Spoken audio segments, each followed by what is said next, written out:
Quick and easy. Are we recording? We are, yeah. Just like my love life. You can edit out that middle portion. Take my love, take my land, take me where I cannot stand. I don't care, I'm still free. You can't take the sky from me. Welcome back to the Real World Podcast. My name is Matt Waters. I am primary talking dude on Firefly now, Serenity later. I am the play-by-play man, and for colour, I require an American flavouring. Something in the New Jersey region. Something Mikey, maybe a little bit Thomasy. Mike Thomas, how are you? How's it going? I'm doing well. I do. My allergies are starting to act up, though, or as you in the Commonwealth call it, hay fever. So if I appear a bit nasally in the on the podcast, that's why. Hay fever is like one type of allergy. Well, I've got the hay fever. Okay. Okay. As you bloody Commonwealthers call it. You've got the, there's pollen in the air, I've got to rub my eyes and sneeze a lot thing. Yeah, okay. I got that one. Okay, that's hay fever, yeah. Welcome back, everyone. We've made it to a third episode of Firefly Now, Serenity later. And lucky for all of you and for us, we watched the same two episodes for this one. I left Mike in the dark, gave him some suspense to liven up his week. Yeah, for the record, I, on Monday, watched two episodes, then noticed that the air date order and the shooting order, or whatever the fuck, were completely different for these two episodes. So I was like, I bet Matt watched them in some different order. But no. Nope. I'm watching on Blu-ray in the order Joss Whedon intended us to watch them. So we watched the same ones. We watched Shindig and we watched Safe. That was some great audio right there. See, if you laugh, it makes it harder to edit out the silence in between. Like, if you just roll with it, I can fix it. So Shindig and Safe are our two episodes to talk about this week. That was intended to be the fourth and fifth episode. Looking at the air order, it was episode 8 and 6 or something. I don't know. I don't know what they were thinking when they changed that order. But anyway, that's irrelevant. Fox are whatever they are. I think it'll be interesting at the end to compare the intended versus the actual order and see, does this change our understanding of the show, et cetera, et cetera, et cetera. I feel they tried to front load the series, just looking briefly at the ones they put early. Out of Gas is episode 5, and Objects in Space is episode 8. It's you can't just throw these episodes on up front. You need to build to these. Yes, and these are kind of perfect for the spot they're in the sense that they're probably as close as filler as this show will ever get. These are not the two most important episodes of the show. I think while I call them filler at the same time, these episodes kind of represent what the rhythm of the show is going to be, which is that the characters are always progressing, but the plots that the episodic plots that they're in are a little flimsy, a little thin, and resolve themselves very, very quickly at the end. Yeah, because it doesn't really matter what's actually happening in terms of, they're in some peril, but actually they're not. It matters, how they're interacting with each other and what we're learning about them as they do it. I want to punch myself. That was really, sickly what I just said. Anyway, so we're going to start with Shindig, episode 4, intended. Written by Jane Espenson and Joss Whedon. Or Espenson? I don't know. If you're listening, write in and tell me how to pronounce your name. What's sad is that I literally just listened to the audio commentary, heard her pronounce it, and don't remember. Sexist, Mike Thomas. If it was a man, you would have committed it to memory. I know who you are. I never forget how to pronounce Josh Whedon's name. You do sometimes sound like you're calling him Josh, and I don't know if it's because you're saying it quickly or what, but anyway. Directed by Vern Gillam. That's not a name I've heard. I've heard Gillan. I haven't heard Gillam. So there you go. I've heard of a Vern Gillam now. So it's a very memorable episode for me. Not necessarily because it's particularly good or bad, but it's one of the ones that comes to mind very easily. They return to the planet of Persephone, and Mal strikes up a deal with Badger. Our second and final appearance of Badger on the show. Yeah, exactly. He is back. Thankfully, because I like him, and I like the dude that plays him. They have to make contact with a guy who wants some stuff smuggling off-planet, To do so, Mal has to go to a fancy pants, like, cotillion party ball type thing. He would go with Inara, but she is busy, engaged with a client, so he takes Kaylee, who wears a nice dress, and it's adorable. And while there, he takes offense to the way that Inara's client is treating her. So he punches him, not knowing that this means he must now sword duel him to the death the next morning. Which is a concept they ask us to accept very, very quickly and without question. And I do. I went with it. You have physically made contact with me. We must now duel to the fucking death. Yeah. This is a world with, like, space pool and digital windows and all sorts of stuff, so we've got to roll with it. Mal wins. He's the hero. Like, of course he wins. And they get the contract and they get a load of cows, and that's the end of the episode. And it's very much let's give Mal and Inara some romantic comedy moments together, and everyone else is just kind of spinning their wheels a bit. Like, you get a bit of Kaylee stuff, but it's a Mal and Inara show this week, or this episode, I should say. Almost aggressively so, in the sense that everyone else is left on the ship, and they are trying to conspire to make a rescue operation. And Mal and Inara rescue Mal before they ever get a chance to. I do actually. It does play into what you were saying about Jane, though, where he thinks he's the star of the show, because you get Jane coming up with this plan slowly, and by the time he's about to explain it, Mal just shows up and it's over, and it's like, Yeah, it's definitely one of those very unique Firefly moments where you feel like this really captures the show beautifully, in the sense that they working together to come up with this elaborate plan, and they never get to use it. Yes, very much so. And it seems like it's going to be a big deal, and it just isn't. Also, meanwhile, and you kind of skate over the fact that Mal wins. Mal barely won this one, and not in the sense that he just barely squeaked by. He fought the good fight. Like, Inara, he was down. He was about to be killed. Yes. Inara jumps in, says something to distract Atherton, and then Malcolm cheap shots Atherton, and then wins that way. Yeah, I mean, fine, but no one steps in and goes, "Sir, you have dishonored this duel." Like, they all roll with it. Yes. Anyway, so like I said, this is very much about Mal and Inara. So I feel the main talking points are Mal and Inara, and then thirdly Kaylee, and then just everything else. So if we start with Mal, because he's the protagonist, or however you butcher that word on purpose, Mal the gentleman. So they're very much dealing with a fish out of water Mal Reynolds. He is very much not a refined gentleman, and he is forced to wade into the world of Inara, who does rub shoulders with a lot of highfalutin, high society people. And so Mal must put on clothes he doesn't like and embarrass himself socially, and that is pretty funny. I will give them that, and it's interesting because he's always in his element. It seems on the ship, like he is very much in command of that ship, and he's at his best when trouble's afoot. So to be in a situation where he is very much uncomfortable and not in control, it is interesting for the development of Malcolm. Yeah, and I think the whole idea behind this episode, literally based on what the writer said, is that we kind of get Malcolm as a fish out of water situation, where his situation where he doesn't really belong, but at the same time it's revealed that, Inara, while she can fit in and she can blend into the situation, this isn't quite where she wants to be. This is not quite where she feels at home either. Yeah. Because they're fake and mean, and they like silly dances and things. They do indeed, and we will get more into that. At the beginning of the episode, before we get into that setup, you do get this nice reminder that Mal, while he steps into dirtbag territory occasionally, dips a toe, he is very much a Robin Hood. Like, he steals from a slaver to start the episode off, because they will toss you that every now and then, a reminder that he has a sort of moral code, and he backs that up with the quote of, "My work's illegal, but at least it's honest," which is a wonderfully sort of twisted line, but it very much fits his character.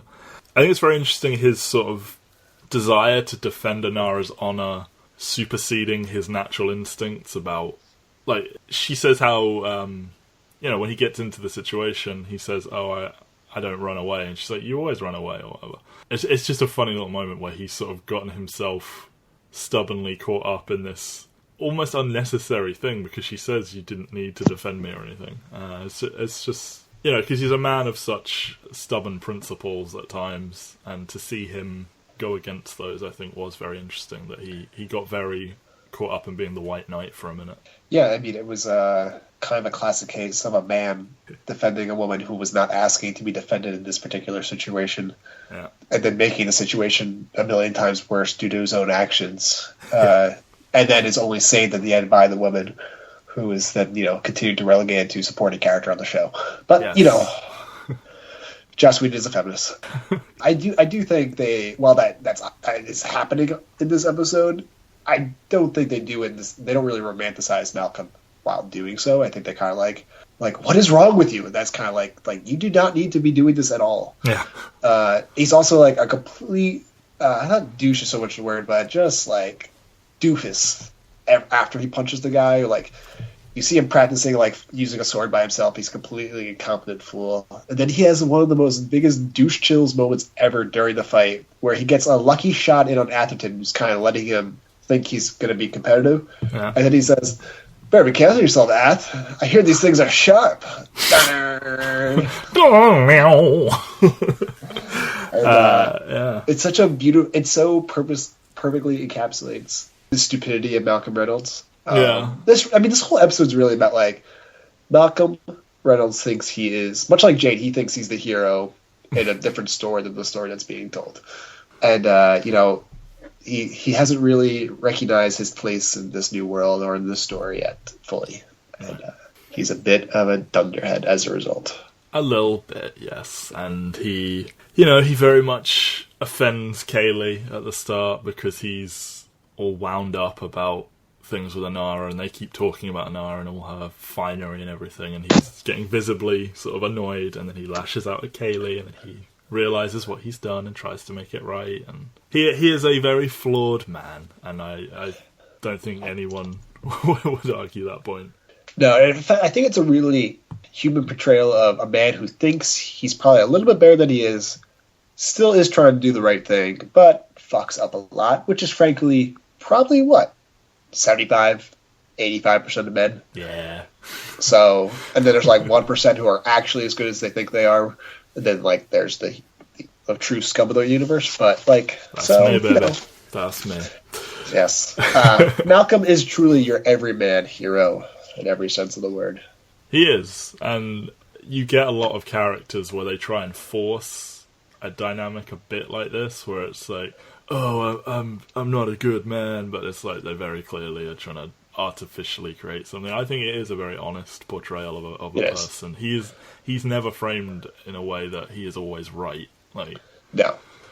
This is I think in that way it's one of the best portrayals of I don't know what's the right term for it, because it's not entirely hyper masculinity, but almost like it is a traditional sort of male hero physical character kind of thing. Almost the White Knight in the more modern sense of how we've understood the term, where it's the person who thinks they're the White Knight and not actually really in any way.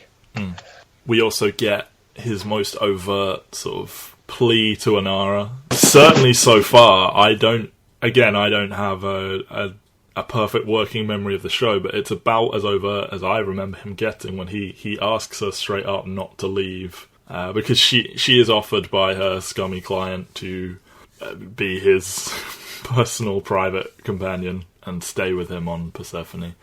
And he at first is all like, well, I can't stop you. But then the night before the duel, he is very much like, please don't. And, he does it in a very sort of looking at the floor, like not quite able to fully commit to the emotion of the moment way. But to my recollection, it is as open and vulnerable as he gets, certainly for a while anyway. Yeah, it's if anything, that makes even the placement weirder, because this is a really big moment for defining their relationship, which is a relationship we're definitely supposed to care about a lot. So episode 4 would be a great place for that, such an episode. This is true. And I guess just finally, what you were saying about him not actually being as good as he thinks he is or whatever. I do like the moment where he says about great men show mercy, and then he sort of stabs him a little bit, and he's like, well, I'm just quite good, or, you know, he keeps downgrading how good of a man he is. It's just it's like, all right, well, maybe I'm just okay. Yeah, exactly.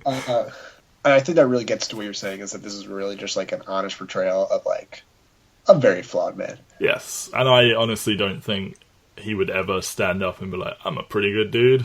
Like, I think he is openly quite broken and haunted from his experiences with the war and everything. So, like, I think he just gets by. I think more interesting in this episode, in some ways, is Anara. And you continue to see the life of a companion, and you continue to see it's very much not what Mal calls it. Like, he constantly uses the word whore. He throws it around every 2 minutes, it feels like. And you see it's not that at all. Like, we already saw that when she walked into a room in the train job, everyone was sort of in awe of her and like, oh, ma'am, come this way, whatever you say, etc. Here we see that people have to audition to be her clients, almost. Like, they send her these sort of hopeful videos saying, like, oh, please, if you would consider, like, choosing me. And it's a very interesting dynamic, considering they are paying for her time, and yet they must earn the right to do so. Like, it makes her seem like she's Cleopatra or something. Like, she is this, like, higher being that men are lucky to be in the presence of, and yet Mal, in the same breath, can turn around and make... You know, he tries his best to make it sound sleazy, but all the evidence is almost to the contrary. For the most part, you do see the darker side to it, with Atherton, this very douchey dude who is, like, you know, possessive, and, you know, the firm hand around the arm and the she's mine and all that. But before you get to that, I do think it is very interesting to see that companions are not just prostitutes, you know, like, it is a very it's part of the mythos, you know. I don't think we should be saying like just prostitutes. Like, we shouldn't be. I'm not saying that. I'm saying. Yeah, I know you weren't saying that intentionally. I'm saying I want to make sure no one construes what we're saying as that. It's a weird concept that I haven't fully formed my thoughts on yet. That's what I would say. Okay. It's 2 weeks in a row of no comment from Mike Tom. I know. Well, I mean, like, obviously, like, sex positive, like, yeah, like, absolutely. Two consenting adults, like, I really, in the end, don't care. Definitely no judgment on that. Absolutely. It's in terms of a vehicle on the show, it's very, very odd. I think kind of at the moment, at least, what's more interesting to me is, once again, listening from the commentary, there was this real emphasis on, like, it was, to a certain extent, companions were an homage to the role of geisha, which I don't know anything about beyond the trailers for Memoirs from a Geisha, and I literally mean the trailers. I never saw the movie. Okay. So, on one hand, that means, like, once again, there's this weird thing in the show. It's like, oh yeah, we want to make this show as Asian as possible, and we will never cast an Asian person to be on the show. Never once. Hashtag not even once. But it's very... I don't know, that aspect of it to me is just very, very weird. It's an interesting choice. It's an interesting choice. It's one of those logical things in the sense that you figure, like, okay, there's a pretty good chance America and China are the last two countries standing. It totally makes sense that a large percentage of the world would be influenced in some way by that, or the universe, I should say, but the verse. But yes. It's unfortunate. Some of the effects of that are unfortunate, and I don't know how to feel about the whole Anara companion thing. It's something about it. I mean, something about it feels very odd that they're held up on such a high level in society. Mm-hmm. But maybe that's just, you know, a little bit of a limited or a bit closed-minded view of my point, that it's hard to suspend my disbelief that the world would just be like, yes, we decided this is like society's basically number one profession, which I don't know. Is that a positive thing? I don't know. Like, is that a positive thing? Is that a believable thing? And I think that's maybe the thing that keeps throwing me off. Like, it seems hard to believe that people would be so open-minded about consenting adults doing that. But again, when you live as a regressive country as America in regards to consenting adults doing whatever the fuck they want, it may be just it's hard to believe that it would ever change. Land of the free and the closed mind. You would also see her, because she's always very sort of open and smiling and not ashamed of what she does, and she sort of, she takes Mal's comments on the chin a lot, and is just like, silly Mal. Like, she's comfortable in who she is and what she does. Yeah. And as far as I remember, again, the only time you kind of see that slip is when Atherton's saying how half the men in the room want to be on her arm. And she's making the quips about, I've lost my touch if it's only half. And then he says something about they want to be in your bed.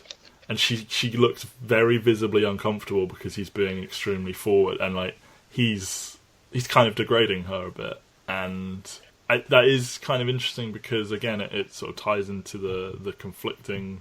It's not what we would expect, Because it's kind of, I think, what we consider the drawback of, sex work in general is that it might reinforce women as property for really dumb, assholey men like Atherton. Yes. And that's not a reason it should be illegal, obviously, but I think that's a consequence of that is that assholes like Atherton who can afford to pay for sex on the regular, or a permanent companion, as is the case, you may begin to stop thinking them as humans and may begin to start thinking them as your property, which is not really the case at all. But it's weird.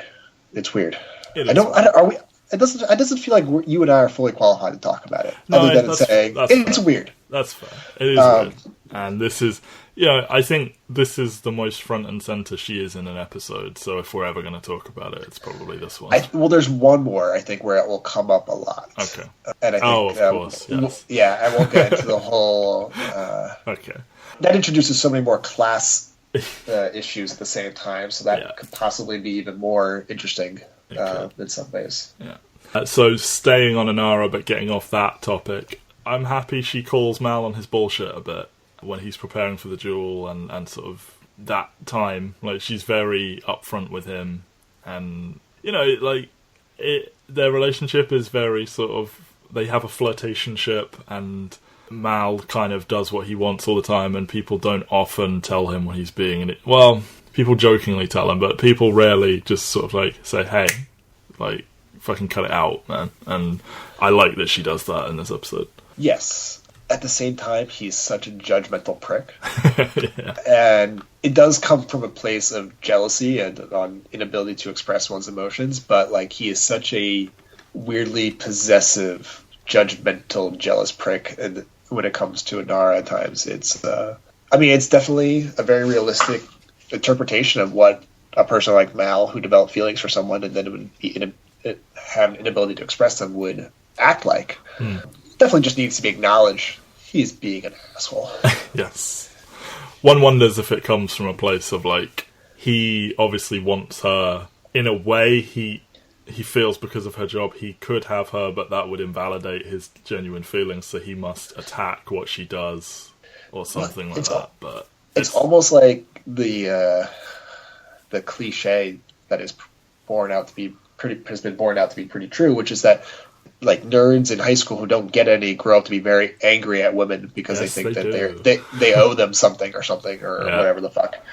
And it makes them incredibly jealous of women having any sexual freedom whatsoever. And that's kind of like the idea of what's going on here, is that he really resents that she is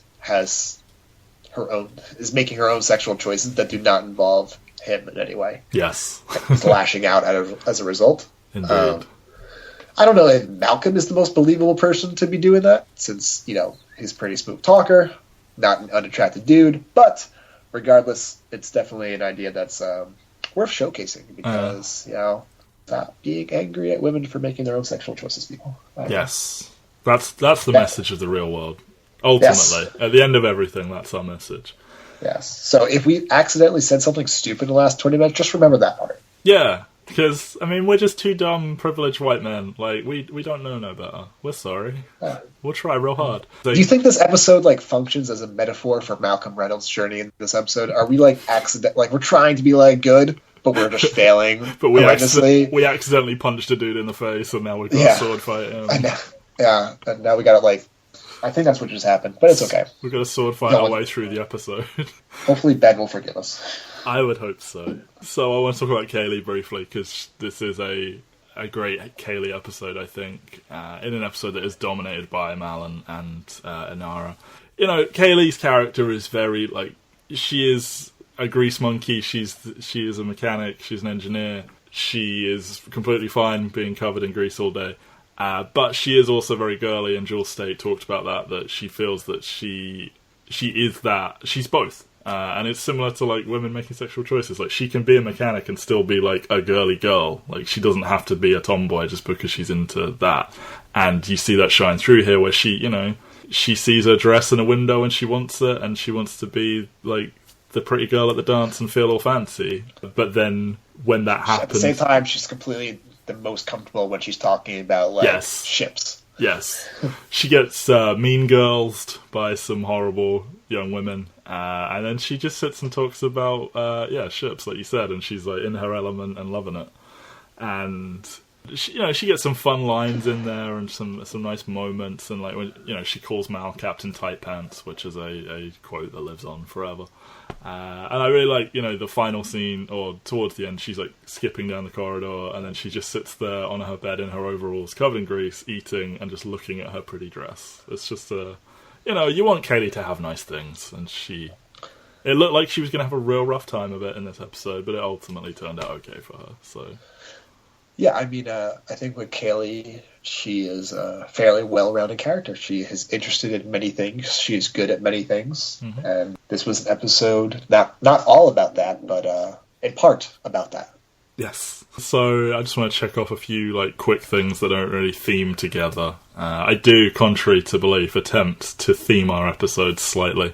So we get a good amount of Wash and Zoe being a wonderful couple. Which is one of the backbones of the entire show, and I think this is... I mean, they have it a bit in the pilot where they want to spend some time together, etc., but the scene of them in bed together is just wonderfully endearing and nice, and it builds from here, I think, really. Yeah, you know, these two are very much wonderfully in love and all that jazz. Yeah. And it's just, I think they just are, you know, I like that about them. There's no drama, really. Like, they have their one big dramatic episode, but generally speaking, they're just a couple that work and support each other and are nice to each other. Yeah, it reminds me of Coach and Mrs. Coach from Friday Night Lights. That is just Coach Taylor, yeah. It's just a married couple that... and they like each other. And they bicker, and they're mad at each other sometimes, but, you know, they also like and love each other. Coach Taylor is very... he has the side to him where he's like, we're doing what I say because I'm the man. But anyway, on our Friday Night Lights podcast, 100%. We'll talk about that. That is a far more hashtag problematic relationship than Zoe and Wash. Yes. Largely speaking. Yeah. So a year from now, when we do the Friday Night Lights podcast, we will get fully into that. I don't think I can rewatch season 2, man. There's a fucking murder mystery in it. Oh, yeah, and then it's no one's got time to rewatch that. And then it's just fine, and it shouldn't be. Anyway, this episode is... He's also like the linebacker in that episode. Oh, God, what a mess. I know. This is the most cogent we've seen River so far. River is very jittery, and like you said before, and it will come up in a bit, she says things that sound insane but end up to be accurate. But as far as the characters are concerned, she's pretty insane. And you get this moment where Badger is sort of... I think they're scared that Badger's going to realise who she is and, like, turn them in or something for money. Yes. And they're trying to, like, hide her from him almost. And he's like, who's this then? And then she spouts off in this questionable, mostly okay, Cockney accent and does a long monologue that's very, like... I mean, we know how this all ends up with River, like, what she is, but it seems like she's just been incredibly perceptive and sort of cut to the core of this guy and summed him up, and I think it's the most words she's said in a row. It's probably the most words she says in a row for a while, to be honest, if ever. Like, she normally talks in very short, disjointed sentences and broken words and stuff, but, you know, she has this long, coherent speech, and it's very interesting to the sort of ongoing mystery of River. Yes, it's definitely not an Irish accent. Anyone who thinks it's an Irish accent is an idiot, clearly. Yes. Yes. To be sure. And that's all I have to say about that.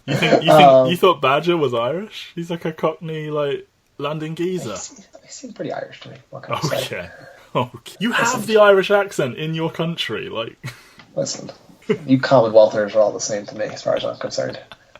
It's a very Commonwealth attitude to have. So, River.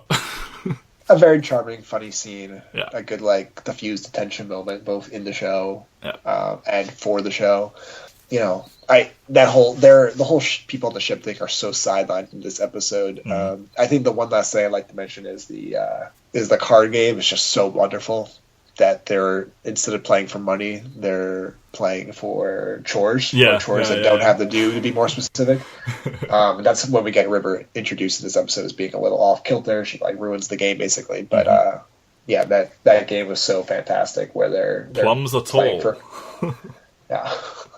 Like, how do you write that? Like, what the hell? Once again, a little insight from the DVD commentary. Okay. The writer actually had to sit down and, like, Joss Whedon made her sit down and actually write out the rules for the game, and she had to teach the cast members how to play. Wonderful. Yes.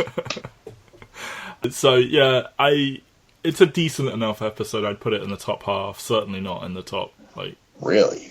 Well, if I'm saying they're all on one side of the line, I think it's a good one. Maybe I'm just forgetting how many good episodes of Firefly there are, but... I have a feeling this will be in our bottom 5. Okay. At least mine. I feel like we're... Yeah. For me, it's like right in the middle, I think. Maybe. If it's not like... If this ends up being in the top half of the episodes, the show's not as good as I remember, I'd say. Or there's a lot more filler dead time than I realized. I think I just really, like, remember the duel. And, like, it's not even, like, a very good duel. I just like duels and things, so... For me, I thought the sword fight thing just felt so corny and forced. Like, it just felt like why is this happening? Yeah, it wasn't well done. But... Yeah. Yeah, you're right. Yeah, I'm just... Atherton's probably, like, one of the worst one-episode supporting characters we have. We meet, like, total, like, I never want to see this person again. Brings nothing to the show. Yeah. The dude they get the contract from isn't a huge amount better either. No, like, he's fine, but, like, totally run-of-the-mill. Could have been played by a million different actors type of character. Yeah. It's really just notable for the cows, the progression in the Inara-Mal relationship, and River's big moment, and also it being the second and final episode for Badger. But other than that, I think this is relatively speaking. And Kaylee gets to wear a dress. Yeah, but I could also see that kind of being, like, a weird moment for a lot of fans, or being like, that doesn't add up in their feelings on Kaylee. But I mean, like, I don't agree with that, but I could see that not even being a big moment for people. It makes Kaylee do a big smile, and I think that's a good thing.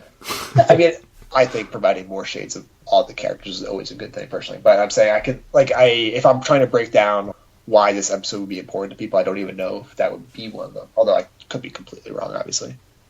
Well, anyway, let's move on to episode 5, intended to be episode 5, Safe, which is very clearly an attempt to shine some light on the characters outside of Mal, Zoe, and Jane. Written by Drew Greenberg and Joss Whedon, and directed by Michael Grossman.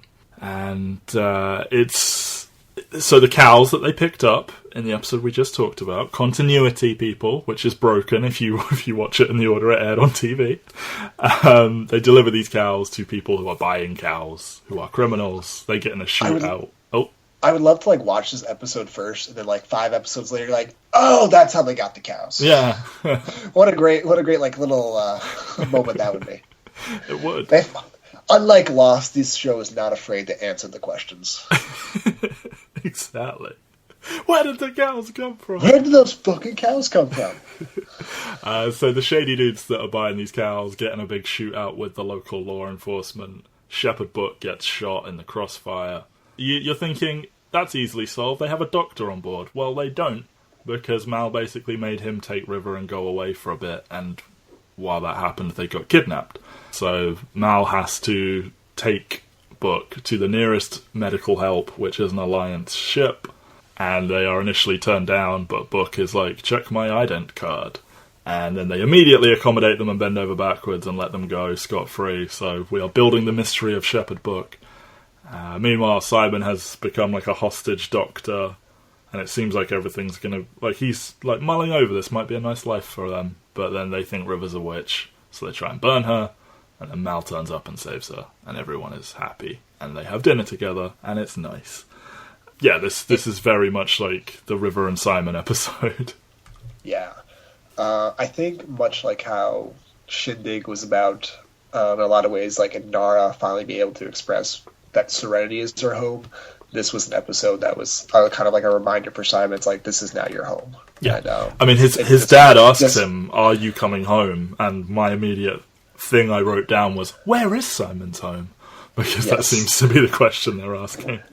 And, Serenity is now their home, and everyone, generally speaking, has made peace with that for the most part, with the notable exception of Jane, which will come up in a disc, I believe. Yeah, it's another filler episode. It's another let's explore this character through a very, very clumsy episodic plot episode. Like, they get kidnapped, they stumble into this village, they make the village sympathetic for like all of like 5 minutes. Eric Tazel from Justified fame and one really weird episode of The Office is the person who is a school teacher who initially is able to convince Simon that, hey, this place is not so bad. Then she freaks out and thinks River is a witch. Everyone thinks River is a witch. They almost burn River and Simon alive, et cetera, et cetera, et cetera. And just like, it's not like that great of a plot. And I think as we get further and further away from the actual pilot, the strength of the episodic plots so far is getting progressively weaker, at least in the intended order. Because, the train job is a really great follow-up to the pilot. What's at the next one? Bushwhacked. I like Bushwhacked. Bushwhacked, it's not as good as Train Job, but it's much better than these two. But you also get that sense of things are being very, very rushed within these episodes to get through the plot. Because, the plot of the week, the monster of the week, or whatever, the conflict of the week is really just not that important on the show at the moment. No. And I think you do feel that in terms of the overall quality of each episode when you look at it above all. But from the larger picture view, which we're also obviously doing, we're getting really nice progression and backstory on a lot of these characters. And I really enjoyed the flashback with Simon and young River and Simon and his parents. I think just getting a little sense of what Simon's life was like, what their life was like, while privileged, and obviously they also still had their issues and personality conflicts with their father, who is the very typical upper class, biggest problem in my life is which private school am my kid's going to go to kind of cliche parent.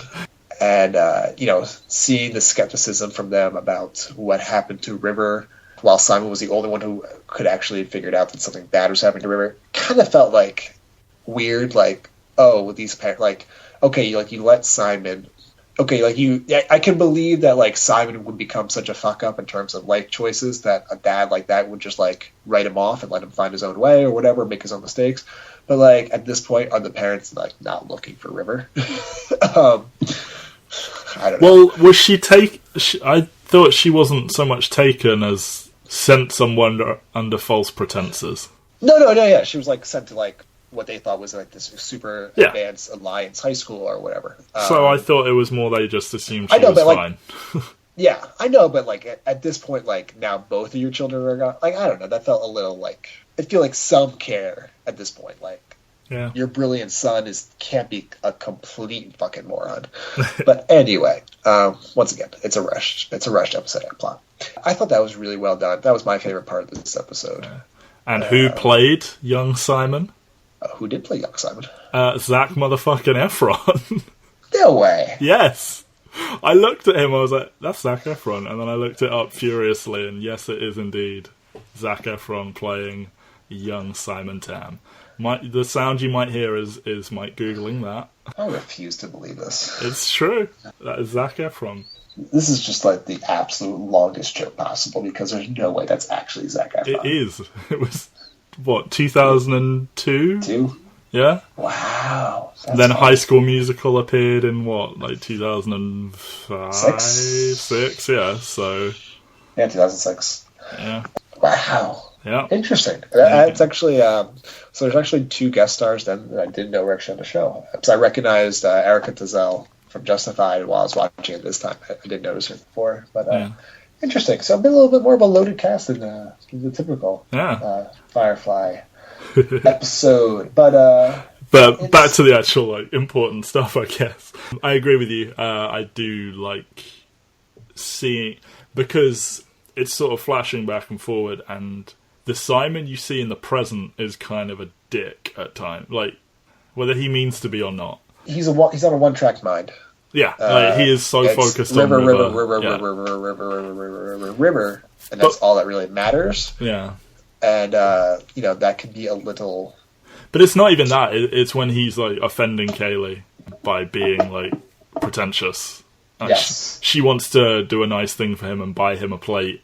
He sees that same plate and is like, "Oh, they make you pay for this." Like, and like to cut from that to a concerned, thoughtful young man in his flashbacks, it's effective to sort of show like what did this to him, kind of thing. Well, I don't know.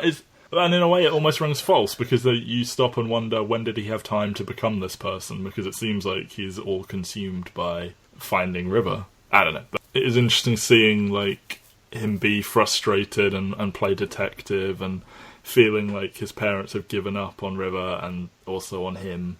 Like I said, the question from his dad about, are you coming home? And so far, he's very clearly... the other characters at times have made it seem like he's not welcome there. He doesn't feel welcome there himself. And then I really like the exchange with Mal at the end of the episode where he asks why he came back. And he says, well, you're on my crew. And then he's like, well, why are we still talking about this? You're on my crew. Of course I'm coming back for you. And Joss said how he wanted to do a thing where it's like, his parents are on the surface very, like, pleasant people who, like, dote on them and they have whatever they need and whatever. But when the chips are down, their dad sort of bails or fails to come through for them. Whereas Mal is kind of an asshole. But when it counts, Mal is there for him. And that was their intention there. Yeah, it's what feels like a really, really accurate picture of some of the contradictions within humanity of why some people can think of themselves as being above everybody, but then act so cruelly or inhumanely to other people, including their own family, whereas someone like Mal could, surprise you in certain ways. Yeah. And you do also get a brief look at his kind of... his thoughts on being a doctor, like his dad says to him, like how this is more than just a job to you, like you feel like this is a calling, and then when he's in the village, of course he's kidnapped, so he is... not thrilled about it, but you do see this moment where it seems like he's considering, like, yeah, I'll stay here. Like, River's happy. I can treat people. Yeah. And he never goes, like, all the way with that. Like, no. You could kind of see it in his eyes where it's like, wow, there's a certain sense of longing he has there. And in that way, it would have been more interesting if they didn't, like, artificially create this tension of, oh my god, 2 of the 9 main characters in the show are about to be burned alive. They need to be saved. Instead, just, like, actually having Simon make a choice not to do that. Yeah. But we must have high tension. We must have high drama. Yes. That would have been a more interesting direction to go. But such are the breaks of network episodic television sometimes. Indeed. Because if you take that out, there is, like, no action after Book gets shot. So... yeah. And by the way, we should do, I don't know what we should call this, a weekly update or episode update on how many people are getting fucking shot in this ship, because it's already been 2 who have been close to mortally wounded with Kaylee. And Jane got shot in the leg as well. Jane got shot in the leg. Zoe got shot in the chest, but she had Kevlar on. Yeah. Mal has been nearly fatally stabbed. Yeah. So that's... not everybody, but we're rapidly approaching working our everybody. way through the cast. Yeah. So I think River is very interesting in this episode. Like, Simon obviously gets the meaty dialogue, but such is the function of their characters. I feel like in a way that would be lost in the TV run of the episodes, I feel there's a very logical progression you can see with River through the intended order, where she sort of reveals a little more humanity each episode, like she going from the moment where they're in space and she's like genuinely elated for a moment, and then going from that to Badger, the sort of Badger monologue thing where she shows she can be talkative and coherent and observant and everything. And then in this one you see like the dancing where she gets to dance, and obviously Summer Glau is a dancer, so she has a natural aptitude for it, and it's part of River's character as well, that she was a dancer. And she always loved to dance. She always loved to dance. And, seeing her kind of, I don't want to say the word normal, that's not a good word, but not be the broken Princess Angel thing she is, to actually mingle and do something fun and be free. And seeing it progress like this gradually, I would be interested to see if they keep this up as we go forward, if she does like one new thing each episode, as it were. And you talked about before how, she babbles, but it ends up sort of being true, and we get more of that here where she says, Daddy will come and take us home, and then she says, I'll get better. And like, obviously, Simon, I think this is after she's just been talking like she's been very present, and Simon seems optimistic that like this place has calmed her down, and then when she says that, he's like, oh, so close. But obviously she's talking about Mal coming to get them and take them home, and when she says I'll be better, or I'll get better, I mean, we know that River ends up in a place where she is not what she is in her first appearance, so yet again she is foreshadowing.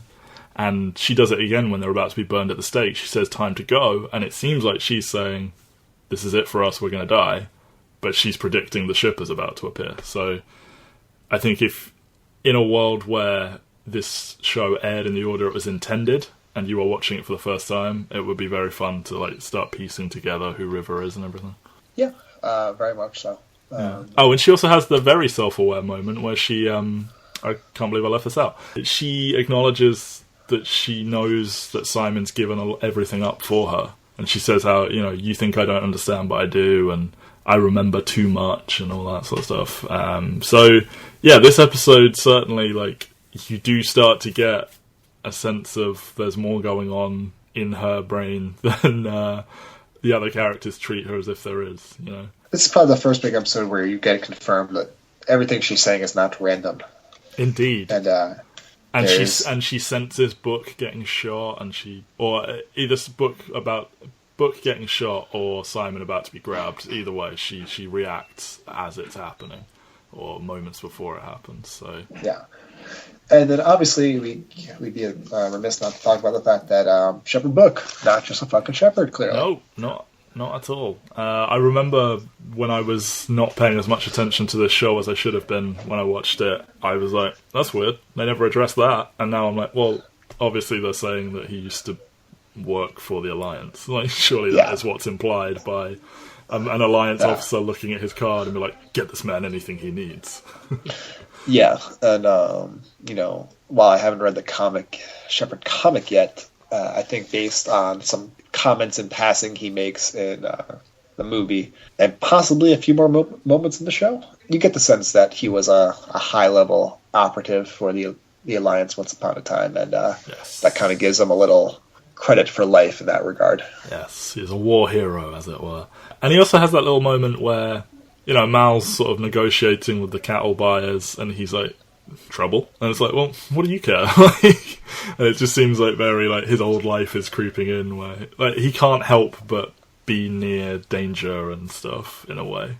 And when Book gets shot, Jane seems quite concerned, even though I said it last episode, I don't know what he feels about him, but there's certainly been very little evidence until now that Jane has any strong feelings whatsoever about Book. But, when he's there trying to treat him, he seems quite concerned.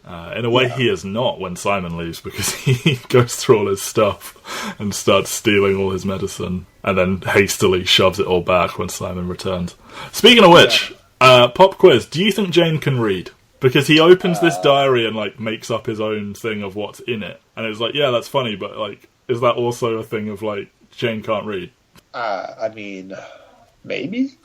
Never something I considered before. Neither had I until I watched it, and then I was like, I wonder if I guess that's something we can be on the lookout for going forward. Yeah. Are there more opportunities for Reed to read that Jane doesn't fully capitalize on? Spot moments where Jane reads. He didn't seem to know what all the chores were in That's their true. little game. That's true. But I did not watch that scene looking for that, so it's possible if we go back and look, we will find out that Jane can't read. But and also yeah, they say out loud what's written on those as well. So he could have been faking his way through that.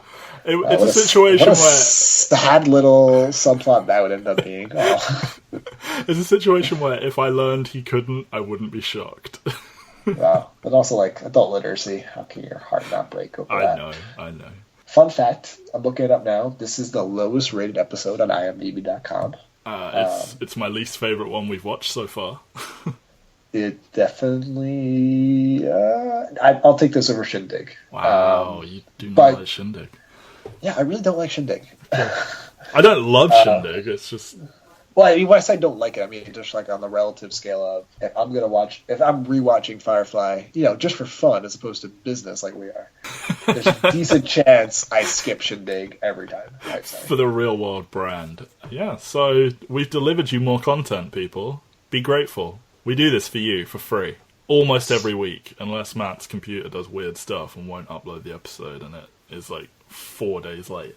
But that won't happen this time, except it might. So, what are you going to do? Mike and Matt on SoundCloud. entertherealworld.com. 2 E's in real, please. Like a film reel. It's a pun. It's clever. Mike promises. The Matrix. So next week it will be Our Mrs. Jamestown and Our Mrs. Reynolds. Yes. I can't remember which order, but I think Our Mrs. Reynolds and then Jamestown, yeah. Yeah, those are... I think these are two much bigger, much more exciting, much more...